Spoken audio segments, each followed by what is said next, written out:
G'day, Naz Campanella with a Triple J News update. Today we're hanging out with former Loyola High School student and now Triple J newsreader, up-and-coming star, or really is a star, Naz Campanella. Hey Naz, thanks so much for letting us come and hang out in your Triple J studio. No worries. Now, being a newsreader, I mean, must be pretty challenging. You're going out there chasing stories, you're writing them and then you're presenting them, but you have a whole different challenge on top of your workload. Tell us a bit about it. Yeah, so I'm totally blind. I lost my sight when I was 6 months old when blood vessels burst in the back of my eyes, tearing the retinas away. And I had a few surgeries to try and restore the sight, but it never happened. So I've been left with the ability to see some light and shadows. Did that make going through primary school and high school challenging for you?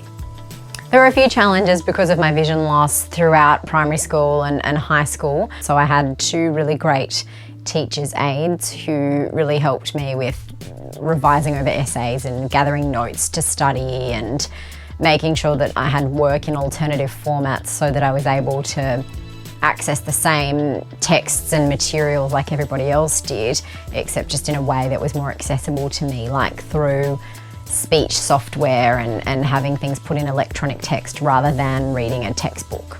When you were going through high school and primary school, was there anyone that you really looked up to and admired? Look, from a really early age, I wanted to work for the ABC, and that kind of stemmed from a few things, obviously being a child and kind of growing up with ABC Kids, you know, Sesame Street, Play School, all the rest of those kind of programs. And then as I got a bit older and you know, wanted to learn a few more things about the world around me, I sort of took a shining to, you know, my dad often watching Four Corners and Foreign Correspondence, so I often got to see or listen to the amazing work done by all of the foreign correspondents here, who I now get to bump into in the corridors. So a few of them, Sally Sarah, Ginny Stein, Ben Knight, a lot of those guys are people I used to sort of listen to or watch on the radio and telly and things like that. What does it mean to you? I mean, talking to a lot of people who are younger, they do look up to you. What does it mean for you to be considered, you know, a role model? I never sought to be a role model. I just wanted to do my job to the best of my abilities and do it, you know, the way that everyone else would expect anyone else to do this job. And you know, if people are finding sort of inspiration or learning from my experience or finding sort of motivation or a lesson out of it, then I'm really, really happy that that's the case. What advice would you give to high school students who come across challenges throughout their schooling? High school's challenging for anyone, but I think the thing that really helped me was being able to ask for help and being able to find some people that you really trusted, and, you know, whether it be teachers or the principal or a counsellor at school, I think that's really important.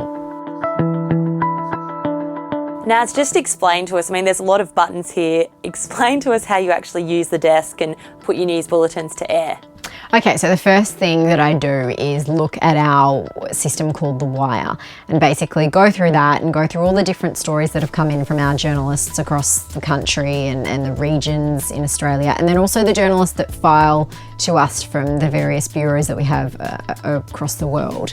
So it's about picking the right stories for my audience and then rewriting them and putting them into a little section which is called the queue. And then when I'm in the studio here, I have speech software that's loaded onto this computer in front of me.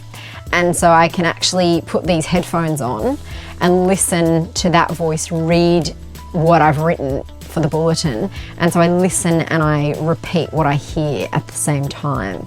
And it's not just that little robotic voice. Of course, that's the most important thing I hear during the bulletins, but there are actually 4 different streams of audio. So I hear the little voice telling me what to say. I can hear the little bits of audio that I have to play throughout the bulletin. I can then hear myself through the microphone. And then the last one, and also probably second most important, is the clock. And that counts me down so I know exactly when to start the bulletin and exactly when to finish it.